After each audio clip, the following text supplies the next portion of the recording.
Anoiteceu aí já? Pois é, mais uma aula dessa jornada com mini aulas que vão contribuir com o seu raciocínio clínico. Agora eu vou falar sobre um assunto muito legal, muito interessante, que é atendimento de crianças. Mas eu quero falar aqui não exatamente só das crianças, porque realmente tem uma riqueza, né? Tem muita coisa para se pensar, as brincadeiras específicas de cada época, o significado de brinquedos, uma criança que consegue desenhar já uma figura fechada, outra que não consegue, isso diz muita coisa, né? Pensando no Winnicott, por exemplo. Mas eu quero falar aqui é sobre a questão dos pais, os pais das crianças. Quem atende crianças sabe que um dos pontos mais difíceis é a questão dos pais, ou as questões dos pais. E digo mais, muitas vezes, boa parte das vezes, a questão da criança não está na criança, está no casal, ou está na mãe, ou está no pai, que usa ali, não usa de forma maldosa, usa porque acontece isso, projeta no filho, na filha, projeta as suas questões ou as questões do casal. Por isso que eu gosto muito da expressão criança sintoma dos pais. Aquilo que não é resolvido entre os pais ou entre gerações passadas, como diz François Doutor, vai aparecer como sintoma na criança. Aquilo que não é resolvido num casal aparece como sintoma na criança. Aqueles segredos que o casal acha que a criança nunca vai saber, aparece como sintoma nas crianças. Então, muitas vezes, você vai encontrar, né, que a grande questão da criança está nos pais. Por isso que eu insisto, caprichem nas entrevistas iniciais.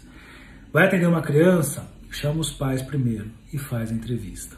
Muitos anos atrás, eu lembro que eu tive acesso a esse material e depois eu vi que a Manoni, né, Mood Manoni, propõe algo do tipo de não chamar a criança enquanto a questão não chegar na criança.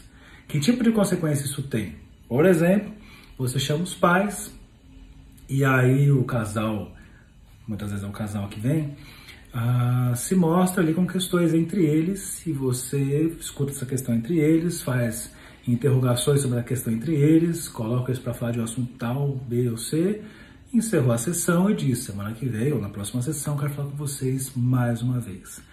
E faz isso mais uma vez, se necessário mais outra, se necessário mais outra, e aí, então chega uma hora o casal diz assim, nosso filho está melhor, e ele não veio nenhuma vez. Nem sempre dá para fazer isso, mas algumas vezes acontece exatamente assim.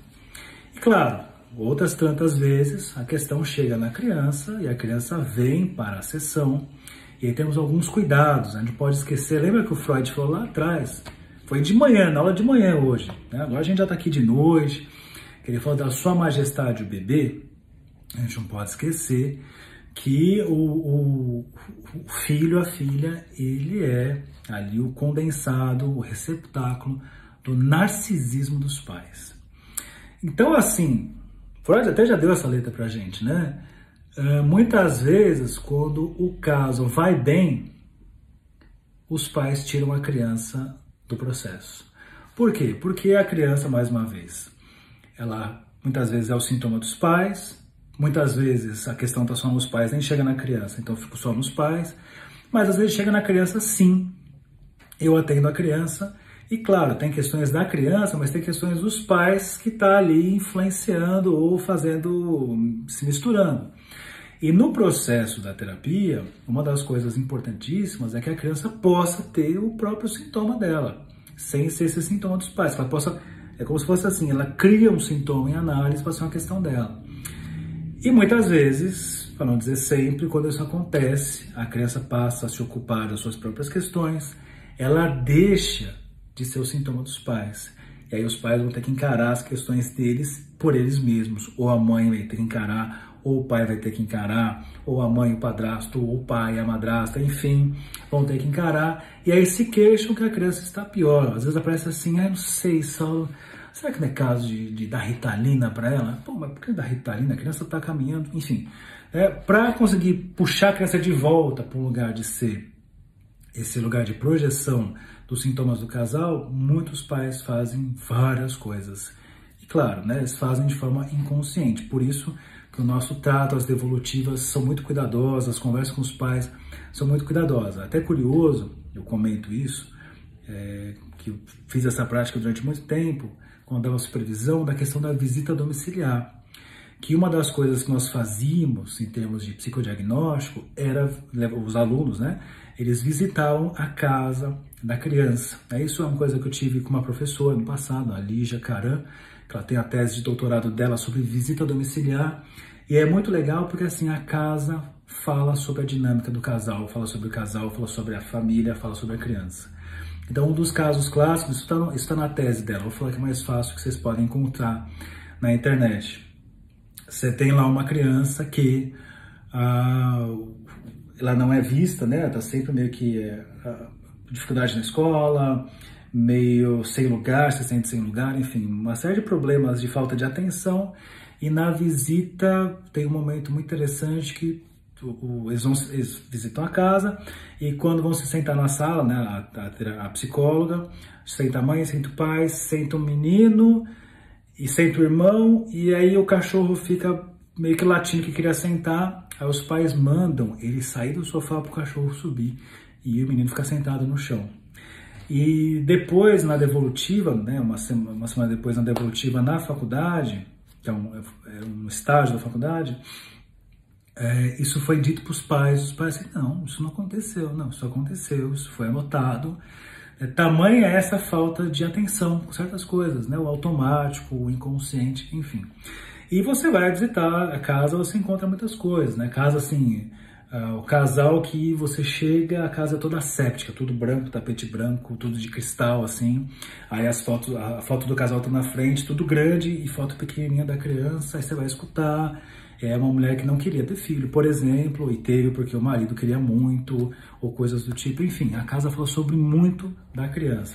Então é muito legal, porque quando você vai atender a criança, claro, como eu falei para vocês, tem as especificidades de atender a criança, a questão do desenho, importantíssimo, os tipos de desenho que se espera em cada momento, desenhos que falam da oralidade, da analidade, das questões fálicas, a questão dos brinquedos, né, das brincadeiras. Mas é muito legal também não esquecer dessa parte.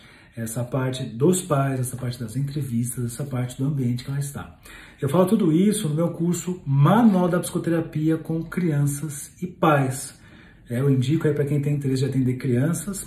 E também falo assim, muito do que você aprende na clínica da criança é o que você vai aplicar no adulto.